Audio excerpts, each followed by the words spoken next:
Hey guys, Coach Roel here. In this episode, I have the great pleasure of being able to interview one of my very first real estate investment teachers, Shelley Hagen. Shelley has been a real estate investor for over the past 20 years. She started her real estate investing career with her business partner, Carol, back in 2001. Their initial investments started in Regina, Saskatchewan, in Canada, and soon expanded to other provinces. Their motto at the time, and still is today, go big or go home. And as a result, they purchased 96 units in their first year and have never looked back since then. Shelley has since been involved in real estate transactions in several provinces as well as in the United States. After living in Dallas, Fort Worth, Texas, and Phoenix, Arizona, she became familiar with procedures in those states and completed many different types of real estate transactions, including buy, rent, and hold, fix and flips, lease options, wholesale, discount notes, foreclosures, land development, commercial properties, and even jet fuel. So sit back, relax, and hopefully you enjoy this interview with one of my very first teachers, Shelley Hagen.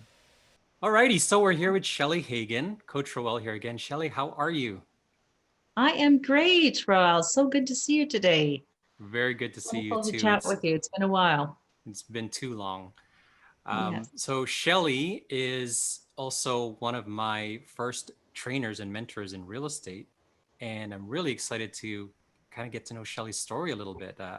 As I was just kind of chatting with Shelley just before we started recording, was I've gotten bits and pieces of Shelley's story over the years, but never really got to sit down and just kind of find out what was going through your mind. How did you start off?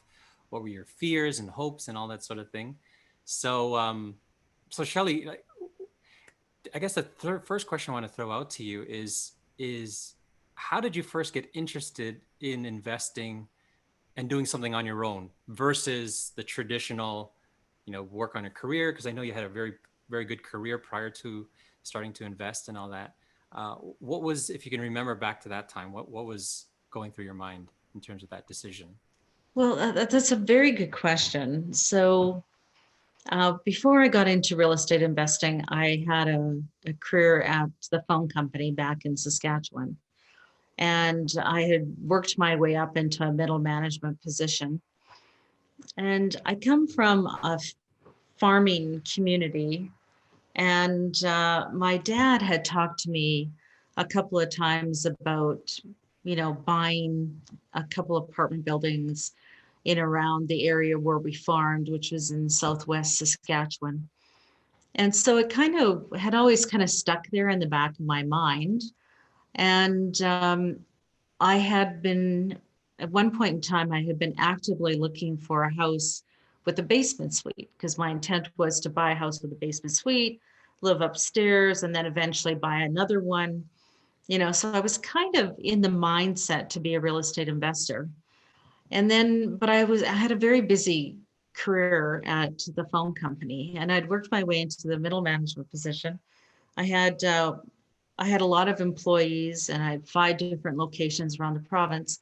So I spent a lot of time driving, looking through the windshield of my car, right? Because a lot of Mm, these places you couldn't fly to, you would just get in your car and drive. And so I remember thinking, I really wanted to do something different than just the phone company. Now, yeah. don't get me wrong, the phone company I worked for was a very progressive company, very well respected in the industry. We had people working all over the world, literally in that company. And so I had learned a lot working there, but I knew that I wanted something different. I had this entrepreneurial spirit, and I wanted to go off and do something else. And every time I would get to a point with my career, when I was thinking I was going to leave, I would get a promotion and more money and it would entice me to stay, right? And Mm-hmm. finally, they offered a severance package in December of 2000. And I made the decision in the spring of 2000, I was going to go. That was it. And I was single, no husband, no kids. So there was it was easy to somewhat make that decision, but yet it was scary because I had no other backup income but that Mm-hmm. income. And when we came time to start announcing, I found out that my friend, Carol McConaughey, was also considering leaving. So we sat down, and we'd never had this conversation before. We sat down and talked about, well, what do we see life after the phone company being, and he or she had an interest in real estate. So did I. And she had owned a rental property at one point in time.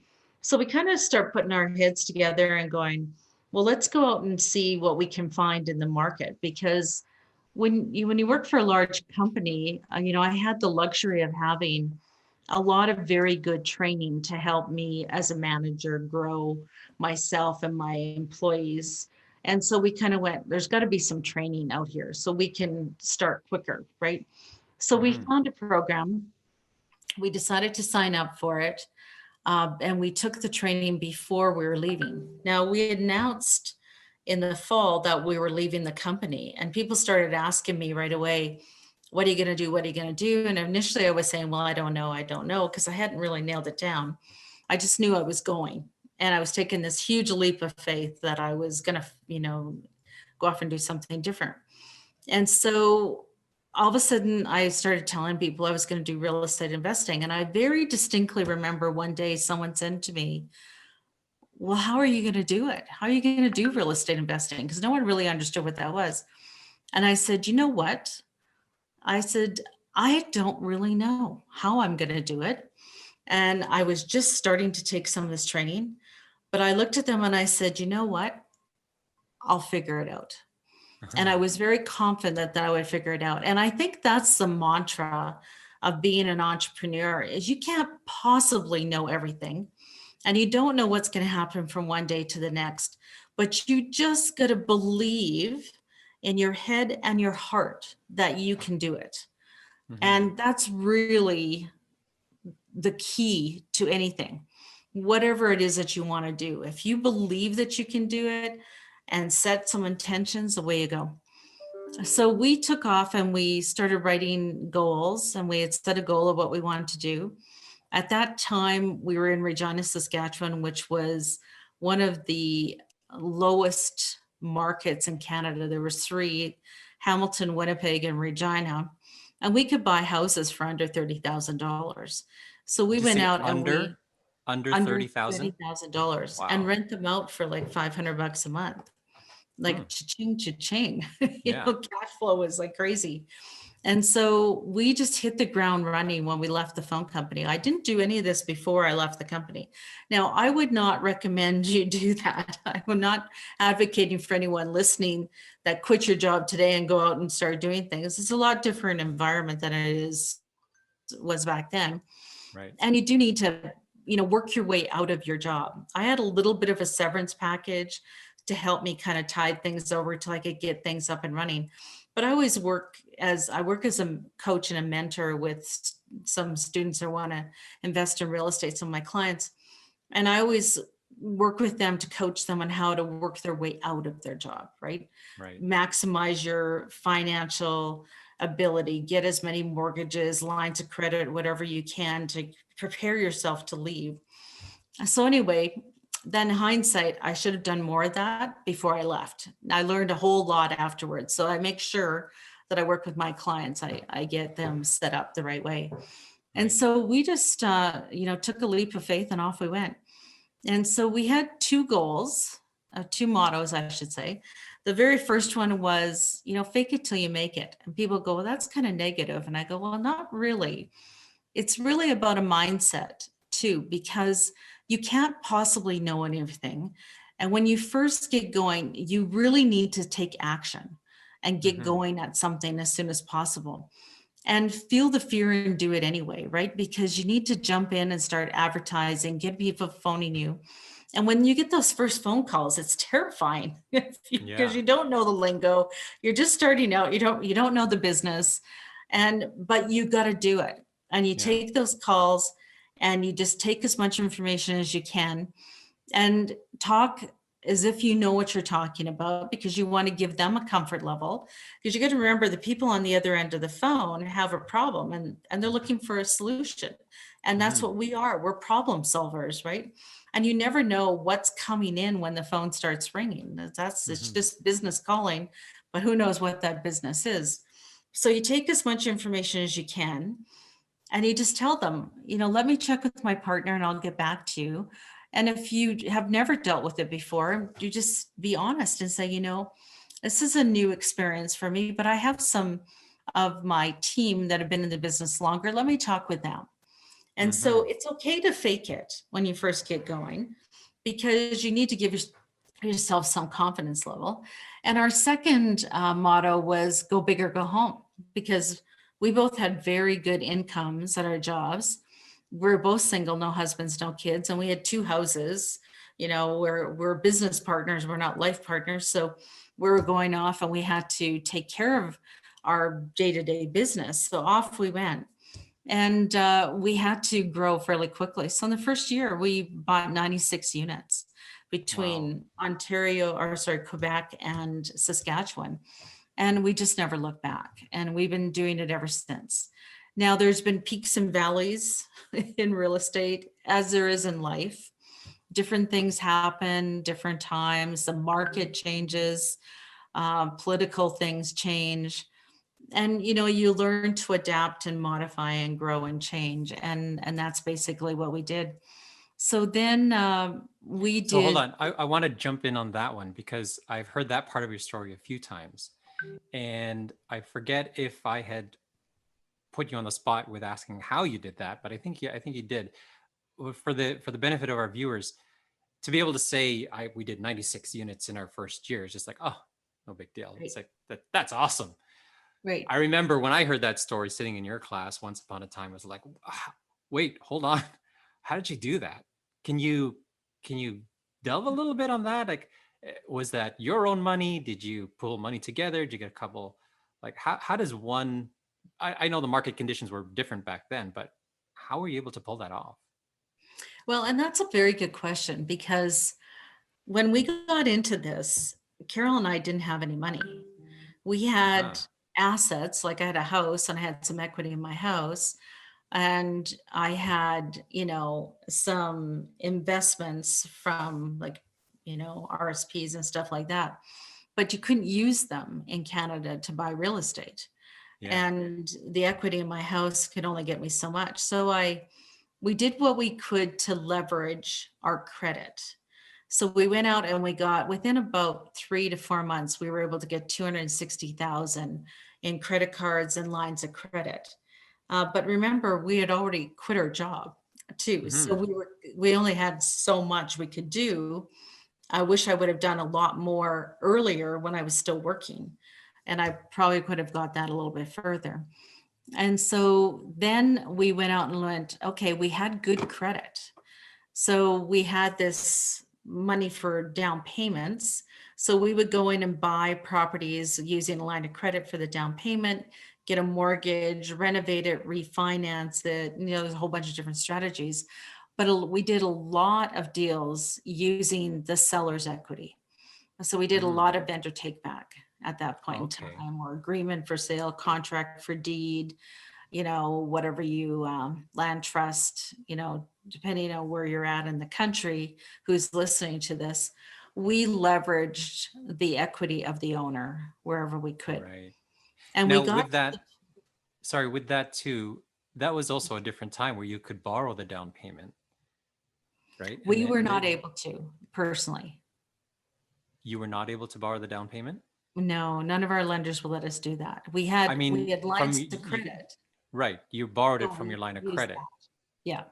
and then because isn't it today in Canada, most lenders won't allow you to borrow or get the down payment from a line of credit anymore. It's changed dramatically, but if there's enough income there, there's a couple of lenders that would still do that. Now, I used to be a mortgage broker. I'm not a mortgage broker anymore, but it depends on the situation. And if you Mm-hmm. go to a credit union versus maybe one of the traditional banks, you might still be able to do that. So it very Mm-hmm. much depends on you and the deal, really, Right. and the Okay. underwriter, right? Right. Because yeah, So I was licensed before I moved down to Orlando, and I guess I'm also just kind of forgetting some of the rules because for owner occupied they don't really allow you to borrow the down payment for owner no, occupied, right? But for no, but investment purposes there are still lenders. right, in as long as the income can cover all the debt, Right. right? and they also take a look at you in Canada personally. If you have good income, there's good income on the property, then they may still consider you to do that. But if you're not making very good income and the income is kind of questionable on the property, it's, borderline, you're probably not going to get that. They're going to look for you to come up with the cash yourself. Mm-hmm. Another strategy is to get enough money from, your own sources or with joint venture partners where you go and buy cash, renovate it, force up the value, and then refinance it later. That's Mm-hmm. still, an option. Now, in the United States, after the 2008 global financial crisis, the lending's changed dramatically down there. It's a lot harder to get financing for investors down there than it is here. Actually, in Canada, we can actually get more options for revenue properties in some cases, depending where they look, especially single family homes. In the Mm-hmm. United States, it's easier if it's a fourplex or bigger, right? A little Mm-hmm. multi-unit or some kind. Now, you had mentioned as well that you had once upon a time a self-storage facility as well. How did you happen across that? So very good point. So we started out with the residential market. We started out buying rental properties so that we could, replace our income. Then we grew into fix and flips and joint ventures and rent to owns and wholesaling and everything, and then eventually into commercial and land development. And so the very first commercial transaction that I did was with some partners, and we went into Winnipeg and we bought a warehouse facility in downtown and converted it into a storage unit, Mm. mini storage. And so we owned that for a number of years. I then sold my shares to my partner, one of my partners, and they kept it for a couple of years and they subsequently sold it. And the new people that have come in converted it into rental units in downtown Mm. instead. For whatever reason, they didn't want it to be a mini storage. But we had, with mini storage, when you build brand new, it takes a couple of years to get some traction. And it was really starting to pick up, and the vacancy rate was really going down. So I'm not sure what their decision was afterwards, because after we sold it, they kind of did their own thing. They had another partner, and they didn't really share kind of what their long-term strategy was with that. But it was a great experience. It really was a good experience. I would definitely look to, and I have been looking around for another similar kind of facility that I could do. We'd actually built that one from, scratch kind of thing. So that was like a conversion, I guess, right? It was a conversion of a building. Yeah. Mm-hmm. All right, excellent. So we're going to take a pause there. We Okay. will continue with part two. We're going to delve into some deeper Mhm. questions with Shelley here. So make sure you head on over to my YouTube channel, youtube.com/Coach Roel. And there's a fun, famous story that Shelley likes to tell, and I'm going to prompt her on it about how she was able to wholesale jet fuel. Hopefully, you're not too tired about telling that story, but it's very fun. I think No. it'd be great to get it on video. Right. So catch us over there, part two on my channel. Thanks again for joining us here at Self Storage Investing. We really appreciate it. For more great content like this, make sure to click the subscribe button below this video. And be sure to follow us on Facebook, Instagram, Twitter, LinkedIn, and Bigger Pockets. You can also visit us at our main website at selfstorageinvesting.com, where you'll find even more free content, our ebook, and registration to our free webinars and education courses, and much more.